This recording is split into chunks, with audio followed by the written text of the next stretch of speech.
Welcome to நல்லா செய்றீங்கப்பா. இன்றைக்கி நம்ம எபிசோடில் வந்து ரொம்பவே வந்து ஒரு இன்ட்ரெஸ்டிங்காக ஒரு குஜராத்தோட ஃபேமஸ் தோக்லா வந்து எப்படி செய்கிறது அப்படின்னு வந்து பார்க்கலாம்.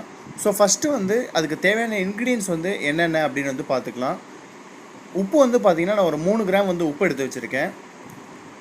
மஞ்சத்தூள் வந்து ஒரு 1/4 டீஸ்பூன். பேக்கிங் பவுடர் வந்து பார்த்திங்கன்னா ஒரு 4 கிராம் வந்து பேக்கிங் பவுடர் வந்து எடுத்து வச்சுருக்கேன். சுகர் வந்து ஒரு 1/4 கப் எடுத்திருக்கேன். ஈனோ வந்து பார்த்தீங்கன்னா ஒரு 4 கிராம்ஸ் வந்து எடுத்திருக்கேன், லெமன் ஃப்ளேவரு. ஆயில் வந்து பார்த்தீங்கன்னா ரிஃபைண்ட் ஆயில் 1/4 கப் எடுத்திருக்கேன். தண்ணி வந்து 1.5 கப்பு.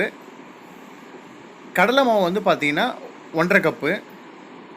அதே மாதிரி ரவை வந்து 2 ஸ்பூன். ஸோ ஃபஸ்ட்டு நம்ம வந்து அந்த தோக்லாவோட பேட்டர் வந்து எப்படி ரெடி பண்ணுறது அப்படின்னு வந்து பார்க்கலாம். நான் வந்து எலக்ட்ரிக் பீட்டர் வந்து யூஸ் பண்ணுறேன். சப்போஸ் உங்கள்கிட்ட எலக்ட்ரிக் பீட்டர் இல்லைன்னா நீங்கள் நார்மல் விஸ்க் வந்து யூஸ் பண்ணிக்கலாம். ஃபஸ்ட்டு நம்ம வந்து அந்த 1.5 கப்பு வந்து வாட்டரை வந்து ஆட் பண்ணியாச்சு. அதுலேயே வந்து பார்த்திங்கன்னா சர்க்கரை, உப்பு, அதுக்கப்புறமா வந்து மஞ்சத்தூள், அதுக்கப்புறமா வந்து ரவை, இது எல்லாத்தையும் வந்து ஃபஸ்ட்டு பீட்ரு வச்சு நல்லா பீட் பண்ணி அப்புறம் வந்து கரையிற அளவுக்கு வந்து நம்ம நல்லா வந்து விஸ்க் பண்ணி எடுத்துக்கலாம். இப்போ வந்து பார்த்திங்கன்னா வந்து ரவை போட்டாச்சு, நல்லா வந்து அதை வந்து விக்ஸ் பண்ணியாச்சு. இப்போ வந்து பார்த்திங்கன்னா இதில் வந்து சுகர் வந்து சுத்தமாக கிடையாது, நல்லாவே வந்து கரைஞ்சிருச்சு. இந்த டைமில் வந்து நம்ம என்ன பண்ணோன்னா அந்த 1.5 கப்பு வந்து பேசனை ஆட் பண்ணி கொஞ்சம் கூட வந்து லம்ப்ஸே இல்லாமல் நல்லா வந்து மிக்ஸ் பண்ணிக்கலாம். ஸோ மிக்ஸ் பண்ணதுக்கப்புறம் வந்து பார்த்திங்கன்னா நம்ம அந்த 1/4 கப்பு வந்து ஆயிலை வந்து ஆட் பண்ணுறோம். ஆயில் ஆட் பண்ணி வந்து ஒரு வாட்டி நல்லா வந்து மிக்ஸ் பண்ணிக்கோங்க. ஸோ இப்போ ஆயில் ஆட் பண்ணி நல்லா வந்து மிக்ஸ் பண்ணியாச்சு. அதே டைமில் வந்து பார்த்திங்கன்னா நான் இதில் தான் வந்து ஸ்டீம் பண்ண போகிறேன். ஸோ இதில் வந்து நான் ஆயில் அப்ளை பண்ணி வச்சுருக்கேன். அதே மாதிரி வீட்டில் இருக்க இட்லி பாத்திரமோ இல்லை குக்கரோ ஏதோ ஒன்று கீழே ஒரு பேஸ் வச்சுக்கோங்க. அதுக்கு மேலே தான் நம்ம வந்து வச்சு அதை வந்து ஸ்டீம் பண்ண போகிறோம்.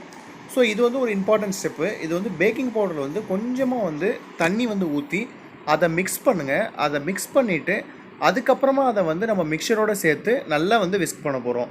இப்போ நீங்கள் இருக்கிற குவான்டிட்டிக்கும் இதை போட்டு அடித்ததுக்கப்புறமா வந்து குவான்டிட்டி லைட்டாக வந்து இன்க்ரீஸ் ஆகும். அது உங்களுக்கு பார்க்கும்போதே வந்து தெரியும். ஸோ இதை வந்து நம்ம நல்லாவே வந்து விஸ்க் பண்ணிக்கலாம் பிளெண்டர் வச்சு. ஸோ இப்போ வந்து பார்த்திங்கன்னா இதுவும் வந்து நல்லாவே வந்து விஸ்க் ஆகிடுச்சு. இதுலேயும் வந்து கொஞ்சம் கூட லம்ஸே இல்லாமல் பர்ஃபெக்டாக நம்ம வந்து அடித்து எடுத்துடலாம்.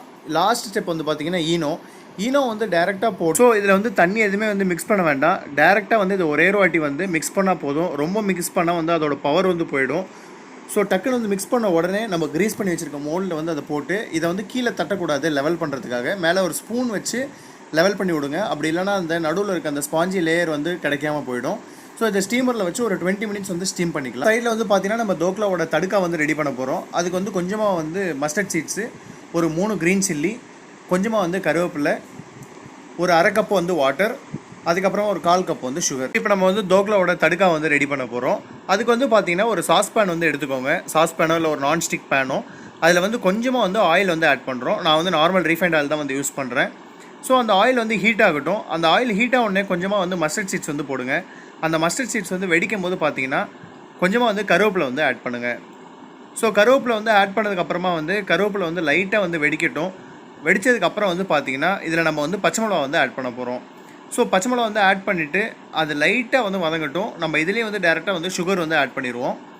ஸோ இப்போ நான் சுகரை வந்து ஆட் பண்ணிவிட்டேன். சுகர் ஆட் பண்ணதுக்கப்புறம் வந்து பார்த்திங்கன்னா நான் மெஷர் பண்ணி வச்சுருக்கேன் ஒரு 1/2 கப் வாட்டர் வந்து அதில் ஆட் பண்ணுறேன். உங்களுக்கு வேணும்னா வந்து கொஞ்சமாக ஹிங்கு வந்து போட்டுக்கலாம். அதுக்கப்புறம் நான் இதில் வந்து அந்த புளிப்பு டேஸ்ட்டுக்காக கொஞ்சமாக வந்து வினிகர் வந்து ஆட் பண்ணியிருக்கேன். ஸோ இப்போ ஒரு பாயில் வந்துருச்சு. ஸோ இப்போ அந்த பாயில் வந்தோடனே வந்து இதை நம்ம வந்து ஆஃப் பண்ணிடலாம். ஸோ நம்ம தடுக்கா வந்து ரெடி ஆகிடுச்சு. அதே டைமில் வந்து பார்த்திங்கன்னா 20 மினிட்ஸ் ஆகிடுச்சு. நம்மளோட தோக்லா வந்து ரெடி. பாருங்கள், பார்க்கும்போதே வந்து ரொம்பவே வந்து அட்ராக்டிவாக இருக்குது. இப்போ நம்ம வந்து செக் பண்ணிடலாம் குக் ஆகிடுச்சான்னு. நம்ம ஸ்டிக் வச்சு எடுக்கும்போது பார்த்திங்கன்னா அது வந்து ஒட்டாமல் வரணும்.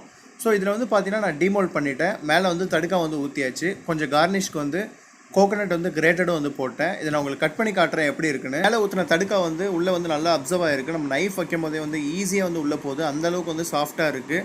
ஸோ நம்ம வீட்லேயே வந்து ரொம்பவே எம்மியாக ஒரு குஜராத்தி ஃபேமஸ் தோக்லா வந்து செய்ய முடியும். நீங்களும் வந்து ட்ரை பண்ணி பாருங்கள். என்னோடய வீடியோஸ் வந்து பிடிச்சிருந்ததுன்னா ஷேர் பண்ணுங்கள், லைக் பண்ணுங்கள், சப்ஸ்கிரைப் பண்ணுங்கள், ட்ரை பண்ணுங்கள். நல்லா செய்கிறீங்கப்பா.